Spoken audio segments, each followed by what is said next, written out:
Reverend Ike Lakota, better known as Reverend Ike, was an exceptional, straightforward, liberator of minds, new thought, and science of living minister. I came to know Reverend Ike because my mother attended his church in Harlem and sang in the choir. Though I was not in my younger years ready to consume the teachings of Reverend Ike, I'm happy to say that I've been a student of his teachings now for more than 20 years. In this book, Mark Victor Hansen, Chicken Soup for the Soul author, and Xavier Eichenkoder, Reverend Ike's son, tell their personal stories. And several of the people whose life Reverend Ike touched give their testimony. This book, as Xavier stated in the Reverend Ike's Extraordinary Book Club, is a success manual. It is to be read and studied.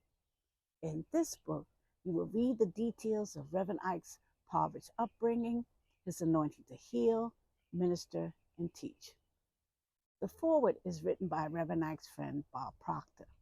He was best known for his New York Times best-selling book, You Were Born Rich, and being a contributor to the film The Secret. Bob writes, I have been a serious student of self-development since 1961.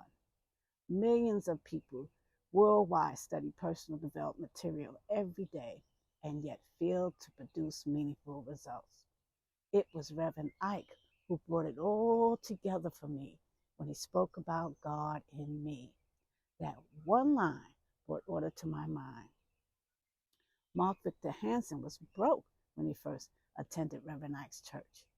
He writes, Reverend Ike had me believing again that the Spirit of God could solve all my problems and my misery and help me become rich in every way.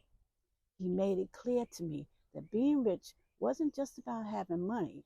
It meant being healthy, happy, successful, prosperous, loving, and of course, having plenty of money to be, do, and have all the good that I desire.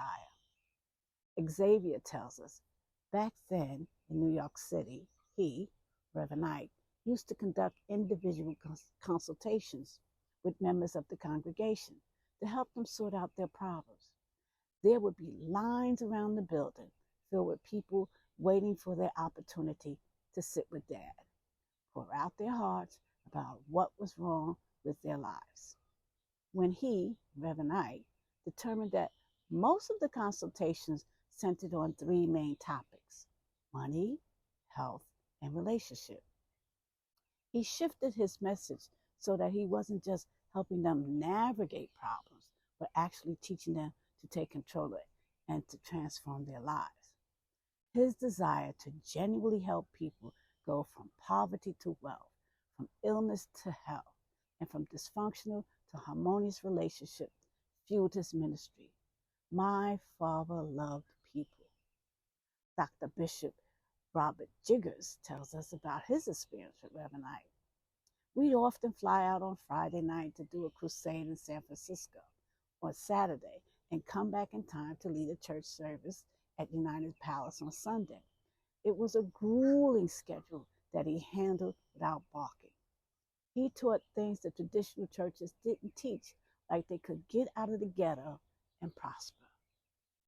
And Reverend Ike taught a valuable lesson to even in-law. Even says, one of the central things to Reverend Ike teaching was the idea that name means nature. How a person identifies herself means something. A person can identify as a child of God or as a son of a gun. A child of God is entitled to all the goodness of God, but a son of a gun will get something very different. Name is also self-identity. It tells the world who you are. My name tells others who I am. I am is God. And what you add to I am, you become. That's your name. That's your nature. Did you get it? That's why this book needs to be studied. It is filled with positive reinforcing principles that can be used now. Reverend Ike left us physically on July 28, 2009, 2 years after he had a major stroke. But he left behind all his teachings and now has more devoted followers than when he was alive. Purchase the book and join the Revike's Extraordinary Book Club. And remember, reading stimulates the brain cells. Study Revike's book and get